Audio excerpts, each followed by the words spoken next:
Hi there, my name is Kayla, and on the off chance that you stumbled here not via my main pop culture commentary YouTube channel called Kayla Says, this is a new side project that I am starting called Kayla Reads. I've always loved reading, but in the last couple of years I have fallen off with my reading goals and since replaced my voracious reading habit with consuming Twitch drama slap, and in 2025 I made a personal resolution to stop doing that. And so I've replaced that habit with consuming audiobooks and print books as well.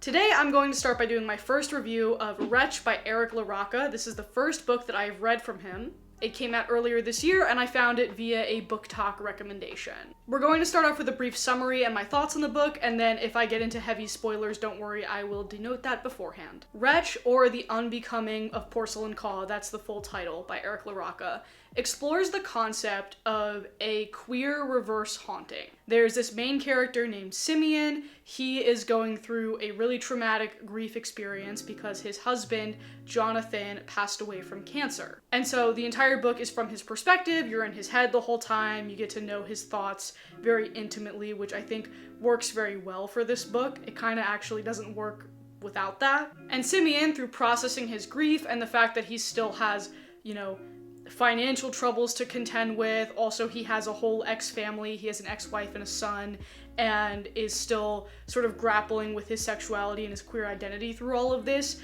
Gets involved with a group called the Wretches, which they're sort of like a cult, but they're this exclusive group, and basically what they do is they try to find memories or the presence of their lost loved ones by taking pictures of places or objects or locations and trying to see their loved ones in those photos. This leads Simeon down a path where he connects with a man named Porcelain Khaw, who is implied to have these sort of supernatural abilities where he can offer grieving loved ones one last time to connect with the person who has passed, but it comes at a high price. A little bit about my personal reading taste. I like things that are weird, scary, gay, or erotic, or some combination of those four. And so in that way, I think this book checked a lot of boxes for me. I don't think it's going to be for everyone. In fact, a lot of the reviews that I've seen of it on Goodreads, I gave it a 4 out of 5 on Goodreads, have been very polarized, but I don't necessarily think that that's a bad thing.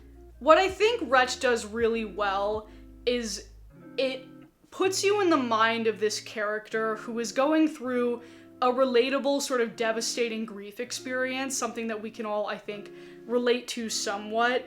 And so you feel for him in some ways, especially at the start of the book, and then as the book goes on, you sort of start to detest this character a little bit and the choices that he makes, and you're in his head watching him make bad decisions in real time. And so while the concept, which is, boasted in all of the marketing, is a reverse haunting, in the beginning of the book I think it's interesting because you're just I don't really see it that way. I think I just see it as this grieving guy trying to find any way to reconnect with his loved one. And then as the book goes on, as you get to know Simeon more, you're like, oh no, this is a reverse haunting. This is a man who can't let go of his loved one or any of his other issues, who really needs to let go of his loved one and a lot of his other issues. It's a quick read. There's a couple gripes that I have with the pacing that we'll get to in a minute, but I think the voice is really strong.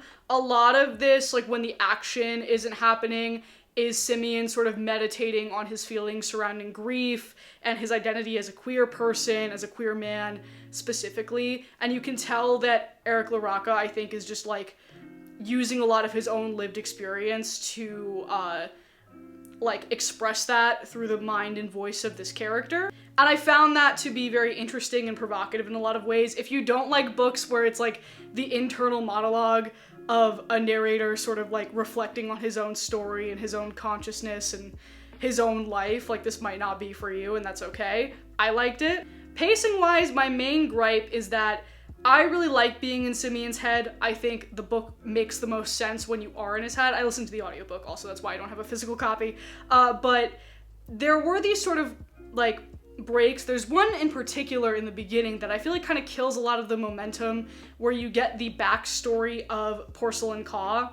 And you get this backstory by virtue of Simeon reading this narrative that is present on a dream forum. So it's a woman explaining a dream that she has had in which Porcelain Khaw appears, and it is so long, and it comes at a time where it's like you haven't really gotten to know Simeon yet. And I get why it's there, because you get the entire Porcelain Khaw backstory, and you get like a good sort of understanding of his character, which is needed for later on in the book when Simeon and Porcelain Khaw actually meet one another. But I do think it just killed the momentum a bit. There's a couple of other like little diversions that the book takes here and there where you're not in Simeon's head. It's Simeon like reading something or interacting with something online, where I think the narrative just takes a bit of a pause. But I do think it all comes together in the end. And so now we are going to talk about spoilers. If you want to read this book for yourself, go read it and then come back, or listen to it and then come back. But we're gonna dive into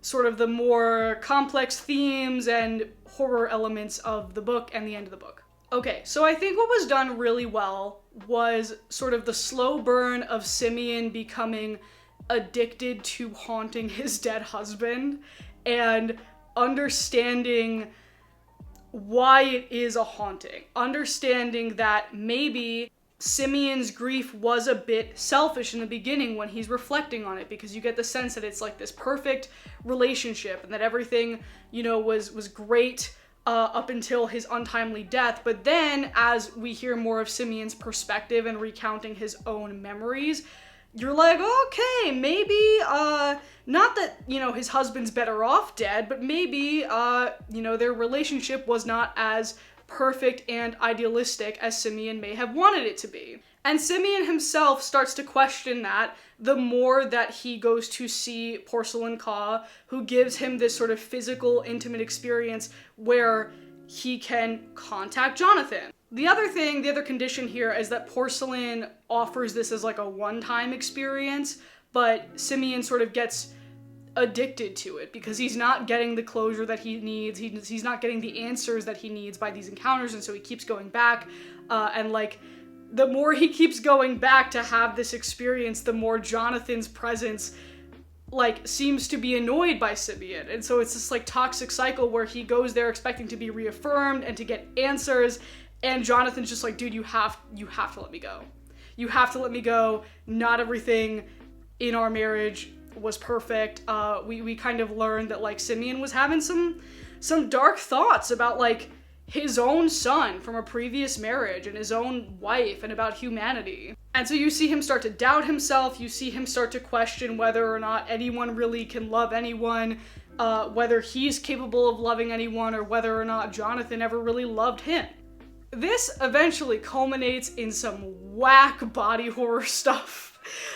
Which like, it was a little intense. I thought it was really well written, where it's, and obviously I'm gonna give spoilers again for like the end, and where Simeon goes to see Porcelain Khaw and is like begging him for one last encounter with Jonathan. Porcelain's like, dude, like this is enough. Like we need to stop this. And basically in an altercation, Simeon ends up stabbing Porcelain Khaw, and Porcelain like absorbs his consciousness, his soul almost, and he sort of spends the rest of his days like parasitically living behind Porcelain's eyes, until Evelyn, his ex-wife, comes to Porcelain for the same thing that Simeon wanted, to get some answers, to sort of like get some closure about their relationship. And Simeon is watching this as a soul absorbed into Porcelain and can't do anything about it. He's watching as Evelyn is tempting meeting the same fate that he did, which I think is really interesting. Then Porcelain says, hey, I have no use for you as like a soul behind my eyes anymore, my dude, and expels him as a tiny little beetle. And the thing about that is that like the entire book, every time Porcelain is mentioned, you know, in regards to like Simeon going to visit him,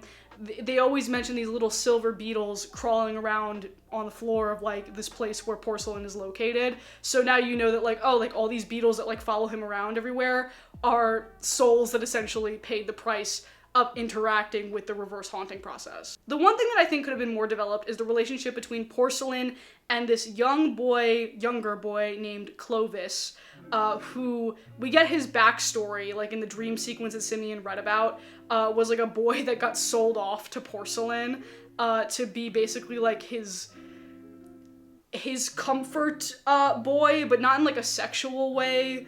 It's described as like a process where this boy follows him around covered in jelly so that bugs like attach themselves to him and not to Porcelain, because I guess this happens in like a warm climate where that happens. Like, I guess this is like a medieval thing that actually happened like in real life, like they would hire young boys to do this. And then we learn, I guess, that wasn't like a dream that this woman had. I guess it's like real lore.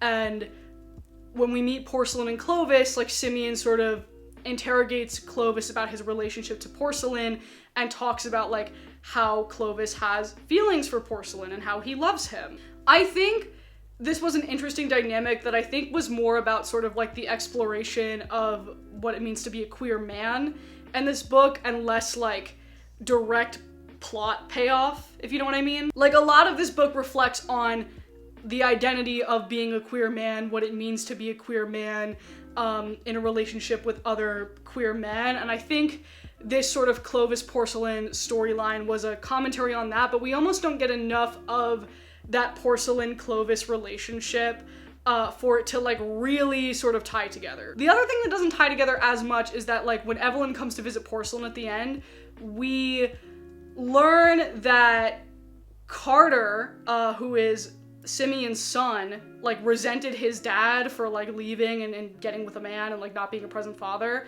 and like set up Simeon's whole demise. And the way that we learn that is that apparently like in the beginning, Simeon is chatting about like the Wretches and Porcelain via these online chat rooms, and we learn that it was actually Carter in those chat rooms trying to like bait his dad into going down his route, like this route. But we don't ever really learn why. Carter's not even really a character in the book, so it's like a twist, and like I kind of get it, but I also just feel like it wasn't needed. I feel like the rest of the like the themes in the book are so strong that like that sort of twist element of it was not needed as much. I don't think much of the narrative changes if like Simeon is baited into getting into this situation versus if he just like stumbles upon it naturally himself.